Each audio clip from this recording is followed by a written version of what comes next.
There was nothing to expect more than we got during last week. 5 out of the 7 Magnificent 7 reported earnings. We got Boeing with their mess. We got the launch of the Vision Pro. We got Meta that hit the ball out of the park.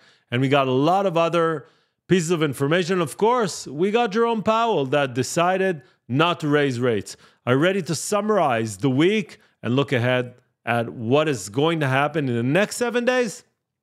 Let's go.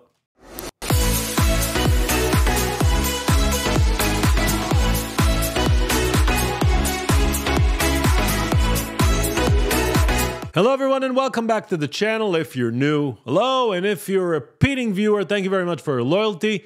My name is Micha Stocks and I'm here to summarize the week in the stock market for everyone to know exactly what happened during the week.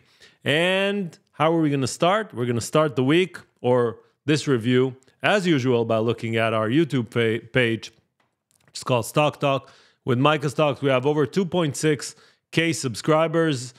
And if you're new, it would be amazing if you could smash that like button and also add a subscription inside.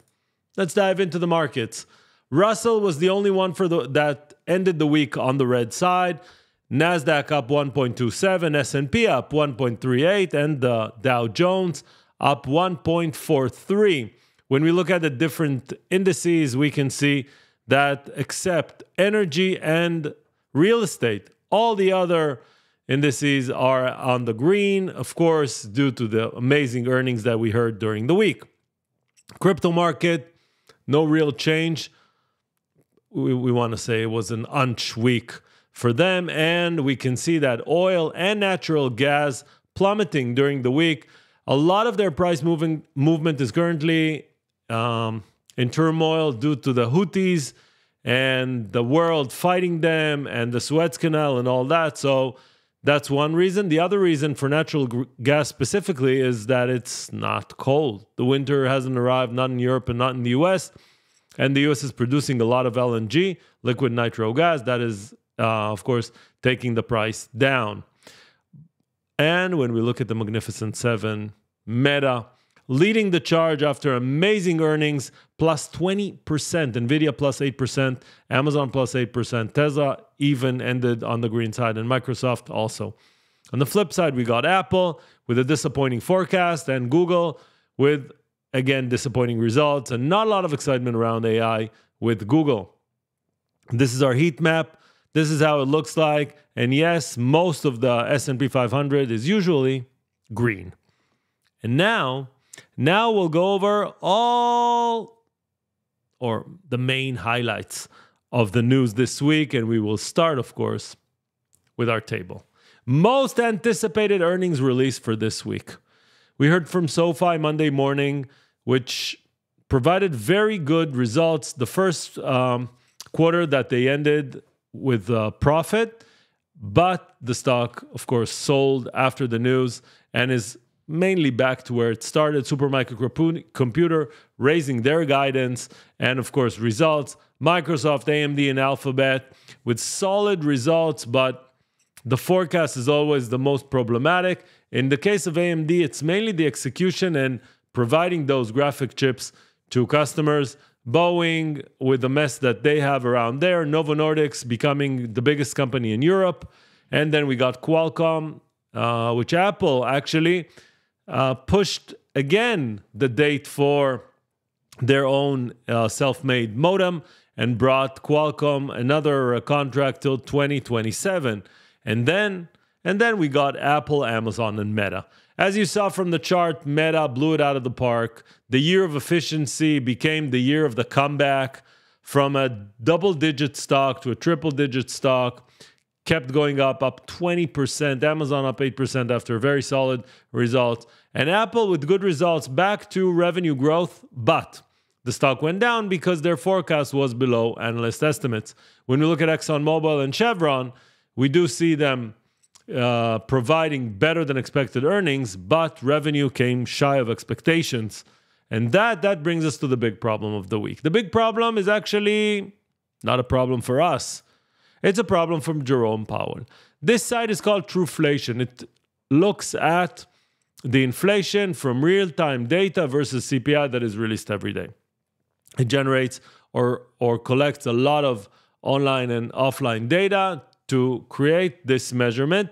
And according to Truflation, the current inflation in the US is 1.35%, the Fed's target. But the Fed, Jerome Powell, on Wednesday said March is not even on the table, March rate increase. Automatically, the market was surprised from it and fell from the news. But when you look at the Truflation, you're like, okay, why isn't it coming down? Well, another reason for that is that we have a solid environment for the employees. We have good employment data, and that is mainly the only reason for not to cut rates. But we do see hiccups around real estate and around mortgages, and that might be a catalyst for that. And Moonshot or Vision Pro is the new venture for Apple with a $3,500 ticket price of Vision Pro. I got mine on Friday. I can tell you from firsthand, from my experience, it's an amazing product. Amazing. Is it worth $3,500? No. But it's still amazing product, and it was launched Friday. Better than expected, of course, orders, but still very, very expensive. Yeah, this is me with a Vision Pro. That's true. Let's go back to other pieces of news. Boeing. So Boeing is still in turmoil. Now United Airlines says we want to look into maybe buying planes from other supplier when other supplier can only be Airbus. The big problem with the Airbus is they have a waiting list until 2030. So is United going to leave Boeing and of course, sacrifice their place in line for Airbus? That's a very, very big if. Evergrande is finally getting liquidated and going bankrupt. That's the second or third real estate company in China. Alaska Airlines planes and the investigation there. Well, it seems like someone forgot to put the bolts. Now, if you believe that headline, then I don't know what to say. I don't think a company like Boeing forget to put in bolts. I think something is bigger than that, but that's the current estimation of what happened. Amazon and iRobot, their merger is off, and iRobot stock went down 30% during the week due to that news. Dealers going back to GM and saying, look, we don't want ICE cars, we don't want EV cars, we want hybrid cars. Why? Because there's a lot of maintenance around that, because there's a lot of visits to the shop, and guess who's making money out of that? Those are the dealers. That's why they're asking that. It kind of reminds me of a quote from Steve Jobs back in the day saying that the customer doesn't know what they don't know until we put it in their hands. And basically, the dealers of GM are proving that if it's up to them, they'll stay with hybrids or ICE cars till Kingdom comes. And maybe that is why GM is trading at a very low price to earnings, because the market says, guys, you're not going to survive this way. Food for thought. And IBM decides that work from home is done. They're calling their managers back to the office 3 days a week. Walmart is increasing the pay for their store managers to $400K per year. That's crazy. And in tandem, they're also announcing a 3-to-1 stock split, enabling more and more employees to enjoy the growth of their stock by a lower price stock. For the stock or for the value of the company, it doesn't do anything. It only does something to the sticker price of the stock or to the stock price. It cuts it by 3 and makes it more it's called it's not even cost effective. It's just cheaper. Cheaper again from a nominal price, not from a real value price perspective. And Starbucks is trying something very interesting. They're going to add olive oil to their coffees. That is really, really strange, but maybe it creates better taste. I don't know. And this surprised the market as well. What you see here on the light blue is the Treasury borrowing by quarter. Apparently, the Treasury office opened up and saw that they had too much money, or at least they need to borrow not as much as expected. And of course, that created a lot of excitement in the market, meaning that there was higher taxes, higher revenue, and good for the market, more money pouring in. When we look at GBTC, they're having outflows from the minute that the Bitcoin ETF was launched, but you can see that those are diminishing over day after day. Probably in a week or two, those outflows would stop, and hopefully we might start getting some kind of price movement from Bitcoin. As you saw from the crypto market, nothing has changed. Elon Musk's Neuralink implant started their trial with a human patient. First time in the world that chip is installed in a human patient that can enable that patient to move their limbs. Very, very interesting. Of course, it's under FDA approval and all that. Would be very interesting to hear the news around that. And layoffs have started full speed in 2024. You can see here just a few of them, naming PayPal, UPS, Microsoft, Discord, Wayfair, Riot, more and more and more. The last ones were, of course, PayPal and UPS. PayPal cutting 9% of their workforce, and UPS cutting 12,000 roles.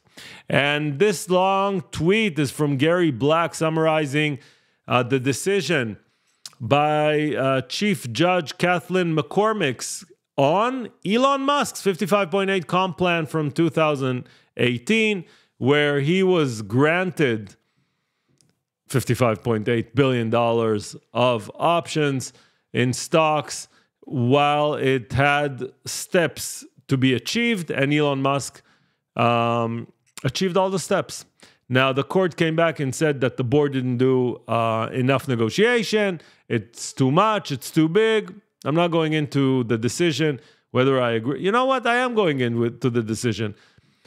This is the most aggressive, from an employee perspective, this is the most aggressive comp plan I have ever seen.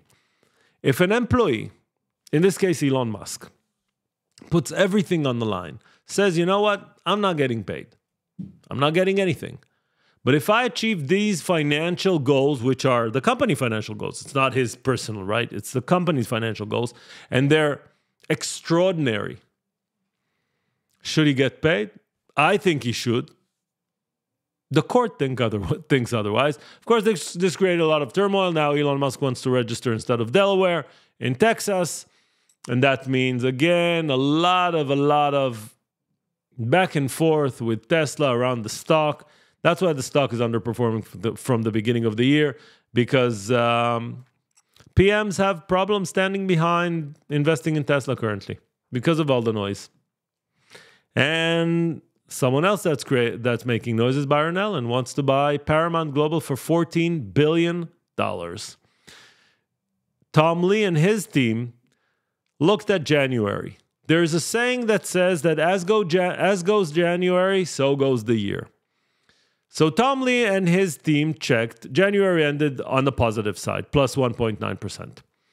They went back and looked at all the times that the previous year, 2023, was double-digit gains, more than 15%, just like it was 2023. And then looked forward at what might happen in 2024. Well, when they looked back, there were 13 instances that were part of that measurement. So a prior year, 15% and up, and January return, positive. And then we get to annual return. The average is 16.2%. So in theory, according to this statistic, 12 out of 13 years, the average gain for, let's call it 2024, is 16%. Will it happen again? I don't know. We'll come back to that December 31st. But it's very optimistic. Another 16% on the S&P? That's crazy. And New York Community Bancorp sees a very bad week. All the regional banks following suit after providing a surprising loss in earnings, and the current problem with the commercial real estate is only bubbling and bubbling and bubbling. Something might happen over there, and the current bets of the New York Community Bancorp might go belly up, and that's why the stock is hammered day after day. And you see all the others following suit, like Valley National Bank, Harbor One, Home Street, Zions Bank, Comerica, Metropolitan Bank, Citizen Financials, and Western Alliance, all of them fell after the news of Bancorp. And Apple, we talked about that, extending their license with Qualcomm till 2027. Plug getting a lot of love this week after getting a grant from the US government and also providing the first shipment of hydrogen to Amazon and Walmart. And Amazon debuting Rufus, Are You For Us? Their new generative AI. Instead of just searching, you can communicate and talk with their new bot. Call it their own ChatGPT or Rufus GPT. And if you want to buy something, you just tell them, I want to buy something for, and tell them what you want, and the Rufus would find you what you're looking for. And the strangest decision I've heard this week came from Intel. Intel, with a huge launch, said that they're building a new fab, a new factory for chips in Ohio. They got $20 billion or they got a huge grant from US government. It's not 20, it's a bit less, but they got a huge grant from the US government. And they decided this week that they're delaying the project. Why? Because of slowing chip market. Now, that is very strange. Why is it strange? Nvidia is saying we're producing a lot of orders. AMD is saying we're producing a lot of orders. Taiwan Semiconductor says we're producing a lot of chips. But Intel is delaying a factory that will take anyway 3 to 5 years until it would not hit ground, but actually start producing because of current quarterly problem. Very, very strange. Yeah, that's the strange for this week. And YouTube growing as almost every quarter, so except the bump in Q1 2022, we see, and YouTube is now worldwide in billion, producing $9.2 billion for Google. Quite a good acquisition they did back then.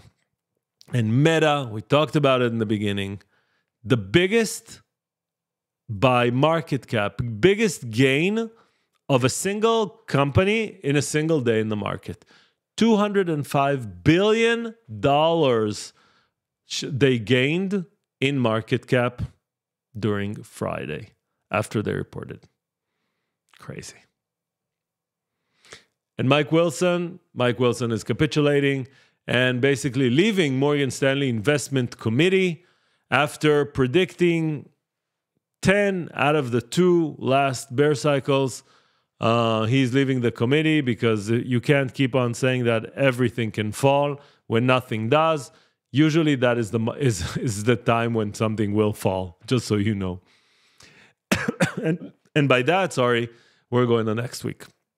Next week, volatility goes up.